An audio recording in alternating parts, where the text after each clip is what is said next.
Assalamualaikum Ustaz. Waalaikumsalam.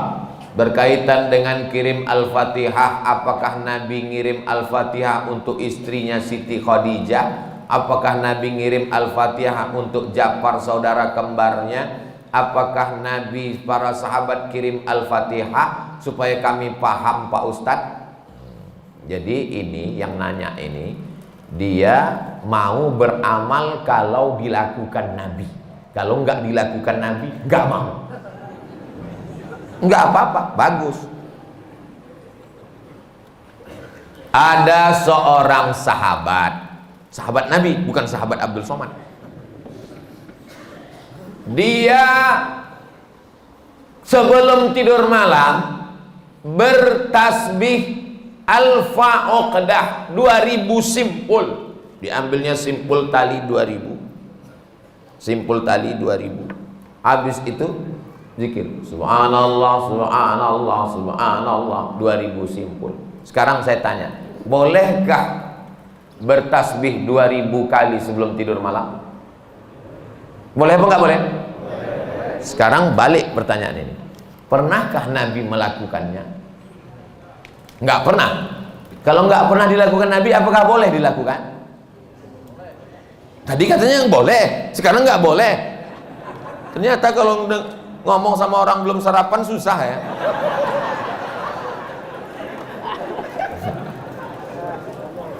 Oke, contoh kasus yang kedua. Ada seorang imam mazhab. Tadi yang bertasbih 2000 kali sebelum tidur itu sahabat Nabi, namanya Abu Hurairah. Sahabat Nabi. Di mana bisa dibaca biografinya? Dalam kitab Syiar A'lam An-Nubala. Siapa yang nulis? Imam Az-Zahabi, Imam Ahlus Sunnah wal Jamaah. Contoh yang kedua. Da'autu lisyafi'i fi salati arba'ina sanah. Saya mendoakan guru saya Imam Syafi'i fi salati, dalam salat saya arba'ina sanah, 40 tahun. Rabbi firli wali walidayya wali Muhammad bin Idris Asy-Syafi'i.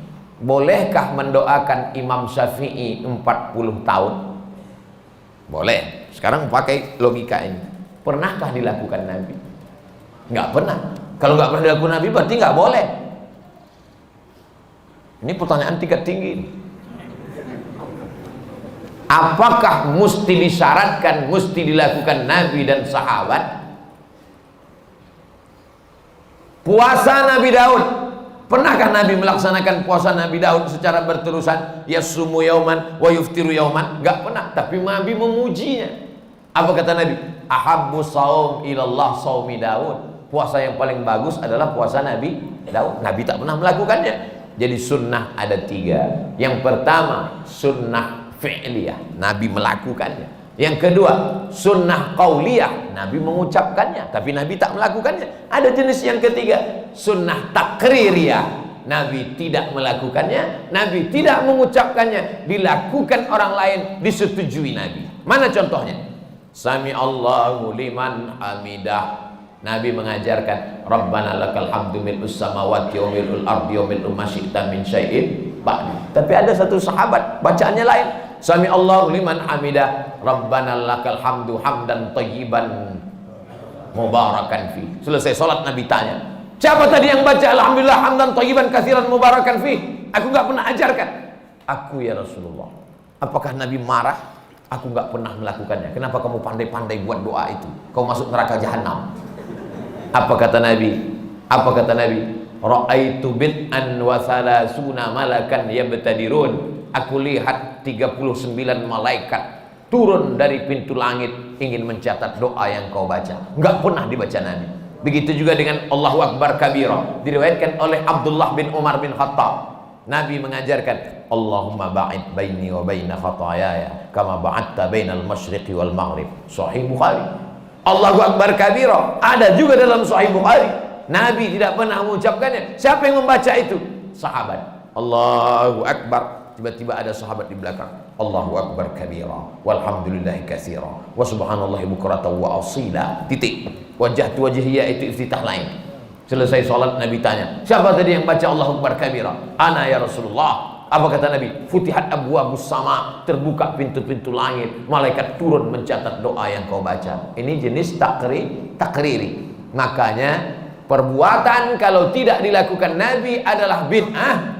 Betul kata Imam Syafi'i, kalau dia bertentangan dengan syariah. Selama masih ada dalilnya, tidak bertentangan dengan syariah, maka dia tidak disebut bid'ah dhalalah, tapi dia disebut dengan mahmudah. Sekarang tentang mengirimkan Al-Fatihah kepada orang meninggal dunia, sampai apa tak sampai?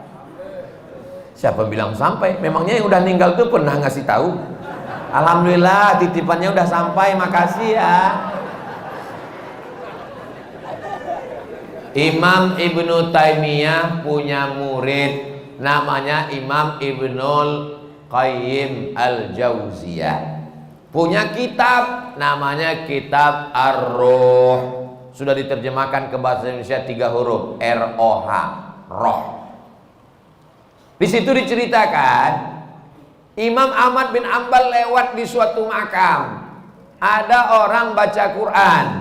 Kata dia, berhenti, jangan kau baca. Lalu disebutkanlah sanad-sanadnya bahwa membaca Quran itu untuk orang meninggal dunia tidak terlarang. Tentang kitab roh ini tidak diragukan, karena ada seorang dapat gelar doktor gara-gara meneliti kitab roh, namanya Dr. Bassam dari Kuwait. Umar bin Khattab punya anak laki-laki namanya Abdullah bin Umar bin Khattab. Dia pesan, kalau aku meninggal dunia, nanti bacakan di atas makamku pangkal Al-Baqarah 5 ayat sampai wa ulaika humul muflihun, dan ujung Al-Baqarah 3 ayat lillahi ma fis samawati sampai habis. Pesan Abdullah bin Umar bin Khattab kepada orang nanti kalau aku sudah meninggal. Berdasarkan itu Imam Nawawi meninggal tahun 676 dari kalangan mazhab Syafi'i, dalam kitab Al-Azkar mengatakan, wa in khatimul Qur'ana fahuwa hasanun. Seafdal-afdalnya dibacakan sekhatam Al-Quran. Kalau tidak sanggup sekhatam Al-Quran, likulli syai'in qalbun, segala sesuatu punya hati. Wa qalbul Quran Yasin, hatinya Al-Quran adalah Yasin. Enggak sanggup juga, Ummul Quran Al-Fatihah. Itulah dia dalil-dalil orang yang membacakan Quran. Kalau enggak setuju, jangan salahkan orang karena orang punya dalil. Saya enggak setuju, enggak usah lakukan. Yang tidak boleh itu adalah tidak ada ulama satupun yang membolehkan, dia membuat sendiri. Nah, itu enggak boleh. Imam Nawawi, ini Imam Nawawi bukan imam sembarangan. Dia bukan selevel Imam Samudra, apalagi Imam S. Arifin. Imam Nawawi, kalau kita baca kitab pertama Sahih Bukhari, di bawah Sahih Bukhari Sahih Muslim. Imam Muslim muridnya Imam Bukhari. Kalau kita baca Sahih Muslim kita nggak paham, kita mesti baca kitab Al-Minhaj Syarah Sahih Muslim Ibn Al-Hajjaj Imam Nawawi. Imam Nawawi itu dalam kitab fikih, kitab besar Al-Majmu' Syarah Muhazzab, Raudatul Talibin wa Umdatul Muftin. Saya ngajar hadis arba'in, hadis paling sedikit kecil arba'in, Imam Nawawi. Hatam arba'in naik kitab Riyadus Shalihin, Imam Nawawi. Hatam Riyadus Shalihin naik lagi kitab Al-Azkar, Imam Nawawi. Membaca kitab Mustalah Hadis yang disyarah oleh Imam Suyuti, Tadribur Rawi, Syarah Takrib Nawawi. Imam besar. Apa kata Imam Nawawi? Mengomentari hadis tentang pelepah korma. Nabi membelah pelepah korma, ditusukkannya ke makam. Apa kata Nabi? Kalau tasbih pelepah korma saja sampai, apalagi bacaan Quran orang beriman. Nah, jadi pertanyaan ini memang simple, tapi ini ingin menggali dan menguji isi kepala Abdul Somad. Enggak apa-apa. Kalau enggak setuju, enggak usah lakukan. Tapi jangan salahkan, karena nanti takutnya di akhirat ketemu dengan Imam Nawawi malu.